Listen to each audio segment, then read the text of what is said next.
Plot میرے والد صاحب نے 1984 میں خریدا تھا. ان کا انتقال ہوا 2008 میں. تو جب ہم نے اس پلاٹ کو دیکھا تو 2010 میں اس کے اوپر یہ مافیا والوں نے، یہ جو لینڈ مافیا ہے، انہوں نے اس پہ قبضہ کیا ہوا تھا.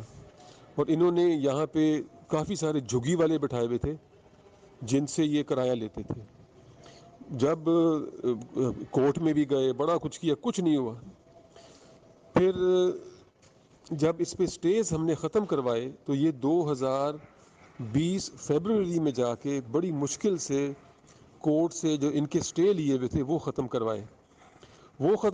تو پھر ہم نے پولیس سے گزارش کی، ایل ڈی اے اور سوسائٹی والوں سے. ایکچولی سوسائٹی والے بھی ان سے ملے ہوئے ہیں. تو بڑی مشکل سے جب پولیس کا پریشر پڑا تو انہوں نے یہ واگزار کروایا.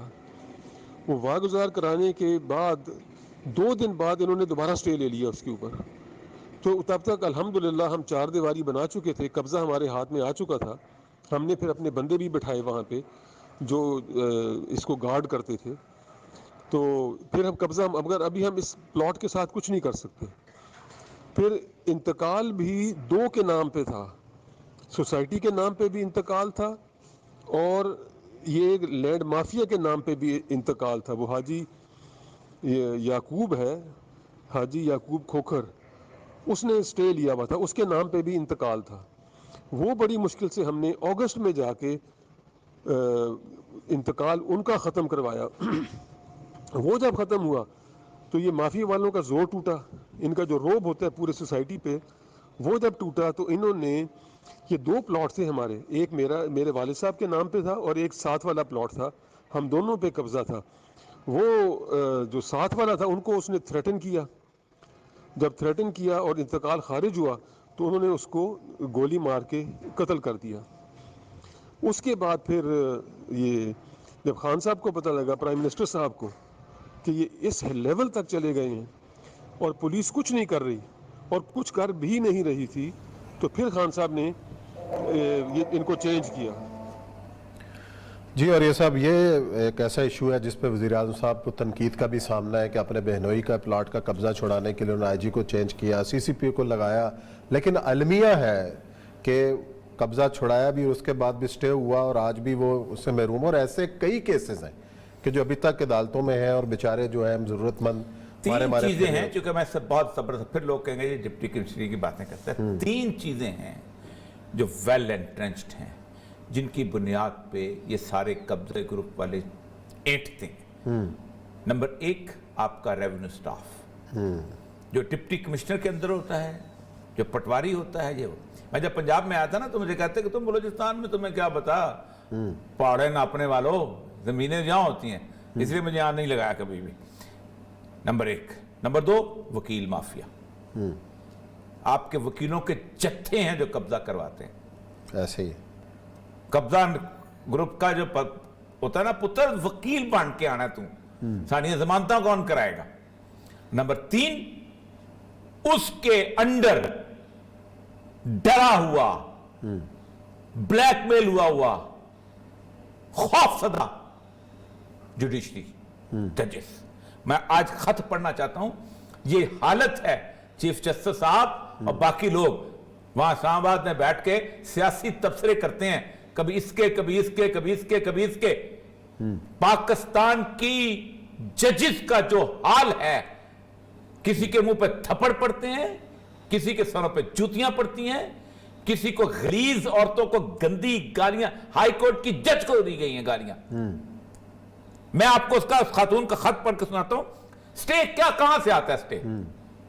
کیا آپ کو نہیں بتا دیں خاتون کون ہے ذرا اس کا؟ یہ خاتون جو ہیں یہ بنیادی طور پر فتح جنگ سے تعلق رکھتی ہیں، اور یہ وہاں پر ایک ڈاکٹر ساجدہ احمد چودھری جنہوں نے پی ایچ ڈی کیا اور 22 فروری سے 2 سول جج جوڈیشل مجسٹریٹ خدمات انجام دے رہی ہیں. انہوں نے کہا کہ میں بنیادی طور پر 21 سال میں نے یہ کام کیا. اس طرح کی اچھی سی وی کے ساتھ وہ کسی بھی ملٹی نیشنل یا غیر ملک کا انتخاب کر سکتی تھی، لیکن انہوں نے عدلیہ کو چنا کیونکہ وہ ایک شہداء گھرانے سے تعلق رکھتی ہے. ساجدہ وہی جج ہے جنہیں وہ وکلاء تحریک نصرت کے چیف جسٹس افتخار چودھری نے 26 مارچ 2007 کو راولپنڈی بار سے پہلے خطاب میں شرکت سے روکنے کے لیے اہل خانہ سے کئی سو کلومیٹر دور بکھر میں تعینات کر دیا گیا تھا. نکور اس نے کہا ہے کہ جناب میرے ساتھ ہر وکیلوں نے بدتمیزی کی, مجھے جتھے بنا کے آتے رہے, اور وہ اس نے تفصیل لکھی. ایک ساجدہ نہیں ہے. یہ جو خواجہ احمد اویس کا جو کیس ہوا تو کیا ہوا تھا, کیا تھی وہ؟ ہائی کورٹ کی جج تھی بھائی, سول جج نہیں تھی. اور کیا کہا تھا میں بیان نہیں کر سکتا ہوں. مسئلہ سارا یہ ہے کہ یہ کیا ہوتا کیا ہے. ہوتا کیا ہے کہ ایک جتھا جاتا ہے, اور جتھا جو ہے میں جی بار ایسوسیشن کا صدر ہوں.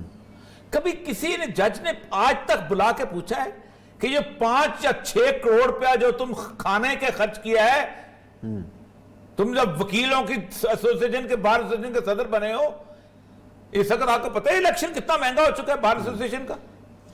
They are all protectors of all these things. اور ساتھ پولیس تو پھر اس کے ساتھ پولیس تو جمعہ جنرل ہوتا ہے نا, پولیس کو تو وارے نیارے ہو جاتے ہیں. یہ صرف پنجاب میں نہیں ہے.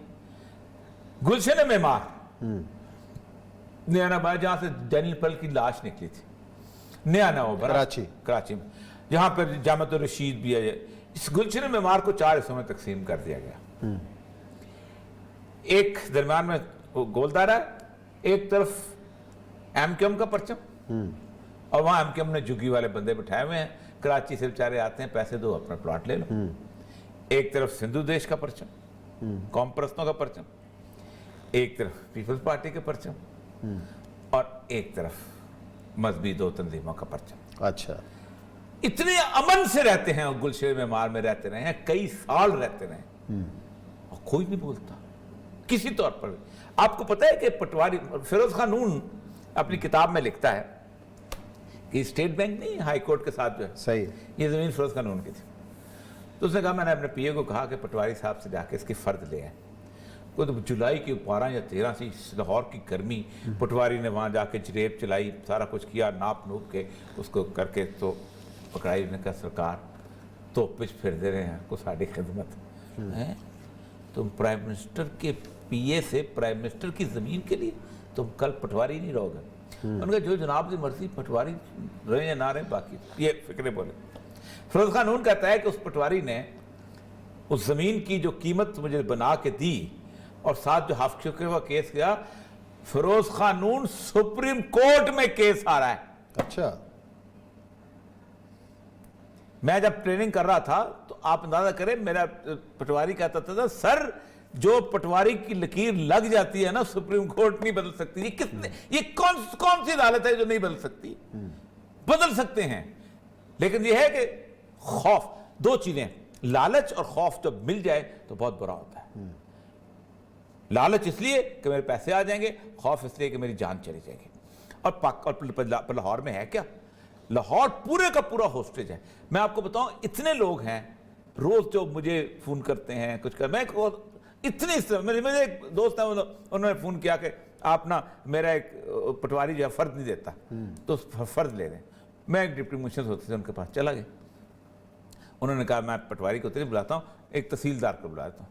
اب دیکھیں ان کے کمال, انہوں نے تحصیلدار کو بلایا, انہوں نے کہا جی ریاض صاحب آئے ہیں تو اس کی فرد لے دیں. میں نے کہا ٹھیک ہے. اور وہ بیچارہ باہر سے آیا ہوا تھا, تو اس نے تحصیلدار نے کہا سر اب تو آپ ہمارے دوست ہیں, بھائی ہیں, پر شام کو میرے گھر کھانا کھائیں, فرد میں آپ کو کھانے پہ دوں گا. صحیح. اب وہ کھانے میں بیٹھا ہوا ہے, 20,000 مانگ رہا تھا اس کو فرد لینے کے. کھانے میں بیٹھا ہوا ہے, ساتھ چھوٹا بیٹا بیٹھا تھا. بیٹا کیا کرتا ہے, یونیورسٹی پڑھتا ہے, اور یہ ہے اچھا کہتا ہے بس کچھ دنوں سے شور مچایا ہوا ہے کہ مجھے موٹر سائیکل لے کے دو. میں نے کہا چاچا لے کے دیتا تو لے کے دے, میں تو نہیں لے کے دیتا. کہتا وہ 20,000 کی جائے مجھے 45,000 کی موٹر سائیکل لے کے دینی پڑی. یہ ہے ان کے, اور یہ ویل انٹرینڈ. خان صاحب کو بالکل سمجھ نہیں آتی. خان صاحب کو ہم نے 1000 دفعہ کہا ہے کہ یہ بیوروکریسی اتنی, سر 40 سال لگے ہیں اس کو تباہ کرنے میں. یہ جو پٹواری ہیں, میں ایک دفعہ شہباز شریف صاحب نے ایک ہیلتھ